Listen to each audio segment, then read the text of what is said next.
کیا انتظام کیا ہے آپ نے امام کے استقبال کے لیے؟ کیا کریں گے آپ اگر آپ امام کو بلا رہے ہیں؟ سوچئے۔ میں خدا نخواستہ آپ کو بدعمل نہیں ٹھہرا رہا ہوں، میں صرف یہ کہہ رہا ہوں کہ اگر امام کو بلا رہے ہیں تو اپنے لفظوں کے ساتھ اپنے عمل کو بھی دیکھنا چاہیے ہمیں کہ امام کو بلا رہے ہیں، ہمارا امام آئے گا تو ہمیں کیسے استقبال کرنا ہے، کس عمل کے ساتھ ہمیں استقبال کرنا ہے۔ جیسے ہم روتے ہیں، ہم انتظار کر رہے ہیں امام کی آمد کا، ویسے امام بھی انتظار کر رہے ہیں اپنی آمد کا۔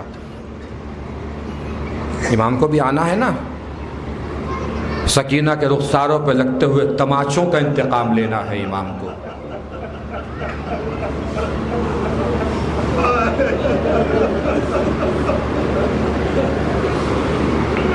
انتقام لینا ہے، اکبر کے سینے میں لگی ہوئی برچھی کی انی کا انتقام لینا ہے، عباس سے کٹے ہوئے بازوؤں کا انتقام لینا ہے۔ ابھی آپ مصائب سن رہے تھے ماشاءاللہ قبلہ مولانا محمد مہدی صاحب سے، حضرت علی اکبر کے مصائب، تو میں اسی کو آگے بڑھا دیتا ہوں، اسی کو مسلسل کیے دیتا ہوں۔ بہت محبت کرتے تھے حسین اپنے جوان لال سے۔ میرے ہاتھ جڑے ہیں، مصائب سخت ہوں تو مجھے معاف کیجئے گا۔ بہت محبت کرتے تھے حسین، اتنی محبت کرتے تھے کہ ام لیلہ اکثر جھولے کے پاس علی اکبر کے ایک سایہ دیکھا کرتی تھی، پوچھتی تھی کون ہے میرے اکبر کے جھولے کے پاس؟ حسین آواز دیتے تھے ام لیلہ آہستہ بولو میں حسین ہوں۔ کہ مولا رات کے سناٹے میں کہ اپنے نانا کو دیکھنے کی دل میں حسرت پیدا ہوئی، اکبر کا چہرہ دیکھنے آ گیا۔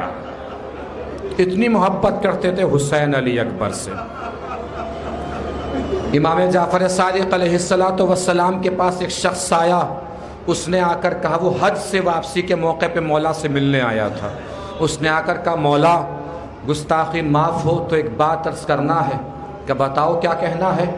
کہ مولا کربلا کے میدان میں مجھے ایسا محسوس ہوتا ہے کہ حسین نے ہر جگہ صبر کیا ہے، مگر ایک جگہ حسین کے ہاتھوں سے دامن صبر چھوٹ گیا۔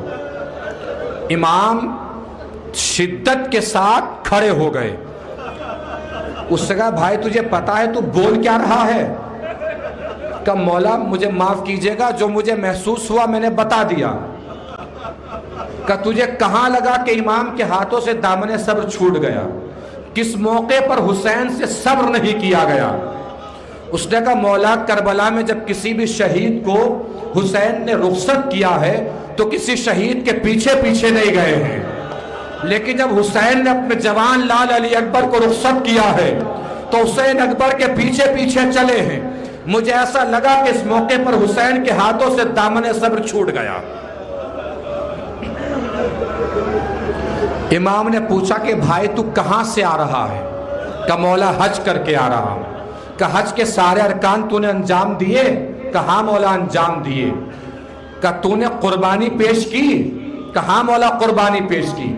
کہ قربانی کا قاعدہ تو جانتا ہوگا جب قربانی پیش کر کے آیا ہے؟ کہ ہاں جانتا ہوں۔ کہ کیا قاعدہ ہے؟ کہ قربانی آگے آگے چلتی ہے، قربانی دینے والا پیچھے پیچھے چلتا ہے۔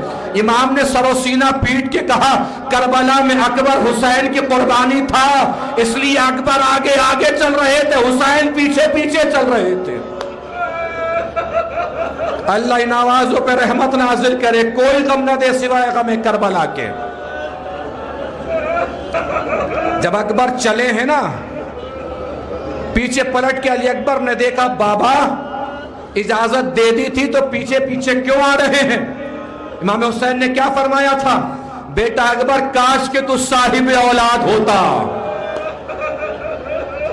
جب اکبر دوبارہ چلے ہیں تو حسین نے فرمایا ہے بیٹا اکبر جب تک سامنے رہنا پیچھے پلٹ پلٹ کے دیکھتے رہنا، مڑ مڑ کے دیکھتے رہنا۔ راہ کوفہ و شام میں شمر ملعون امام سجاد کے پاس آتا ہے، تازیانے مارنے لگتا ہے۔ تازیانے مارتا مارتا جب تھک جاتا ہے، امام سجاد بڑی حسرت و یاد سے شمر سے پوچھتے ہیں اے شمر اب یہ تو بتا دے تو تازیانے مار کیوں رہا تھا؟ شمر نے کہا سجاد مجھے یہ بتاؤ تمہارے بابا کا کٹا ہوا سر کہاں ہے؟ اس لیے کہ جس نیزے پر ہم نے سر حسین سوار کیا تھا اس نیزے پہ حسین کا سر موجود نہیں ہے۔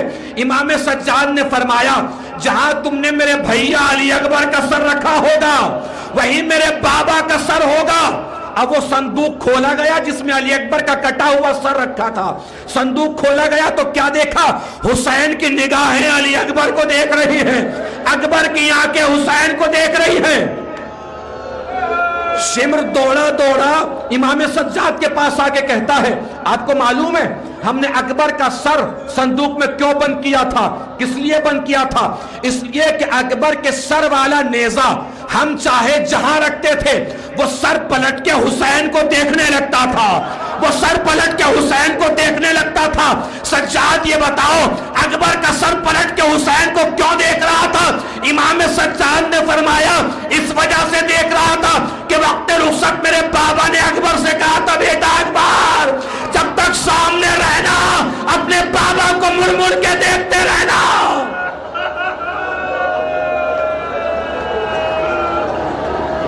اللہ ان آوازوں پر رحمت نازل کرے۔ جو بے اولاد ہے پروردگار انہیں صاحب اولاد فرمائے۔ بس آخری جملہ ہے، مصائب تمام ہیں، رو لیجئے گا جتنا رونا ہوگا، دے لیجئے گا پرسہ جتنا دینا ہوگا۔ پوری تاریخ کربلا میں حسین نے کہیں نہیں فرمایا کہ میں غریب ہو گیا، لیکن جب اپنے جوان بیٹے کا لاشا اٹھایا ہے حسین نے تو فرمایا ہے میں غریب ہو گیا۔ جانتے ہیں آپ کیوں فرمایا حسین نے میں غریب ہو گیا؟ سماجیہ کے لوگ یہاں بیٹھے ہیں، وہ میری بات کی اپنے آنسوؤں سے تائید فرمائیں گے۔ کسی بوڑھے باپ کا جوان بیٹا زندہ ہونا تو کسی کی ہمت نہیں ہوتی باپ سے کچھ کہہ سکے، اس لیے کہ سب کو پتا ہوتا ہے کہ اس کا بیٹا زندہ ہے۔ اگر باپ سے کچھ کہیں گے بیٹا سامنے آ جائے گا۔ عزادارو لیکن اگر کسی غریب باپ کا بیٹا ہی مر جائے تو جس کے جی میں جو آتا ہے کہہ کے چلا جاتا ہے۔ عرب میں کسی کی ماں کا نام بلویام میں لینا بیٹے کی توہین سمجھا جاتا تھا۔ حسین نے جب اکبر کا لاشا اٹھایا ہے نہ جانے کتنی بار گرے ہیں، کتنی بار اٹھے ہیں، کتنی بار گرے ہیں، کتنی بار اٹھے ہیں۔ پیچھے سے کسی ظالم نے آواز دی آؤ آؤ دیکھو فاطمہ کا بیٹا کتنا غریب ہو گیا۔ اپنے کانوں سے اپنی ماں کا نام سنا۔ حسین نے اکبر کا جنازہ زمین پہ رکھا، سینے پہ ہاتھ مار کے فرمایا بیٹا اکبر آگے گول کے دیکھ تیرا باپ کتنا غریب ہو گیا۔ ارے تیری دادی کا نام ظالم کی زبان پر بلویام میں آ گیا۔ اکبر اپنی آنکھیں کھول کے دیکھ تیرا باپ کتنا غریب ہو گیا۔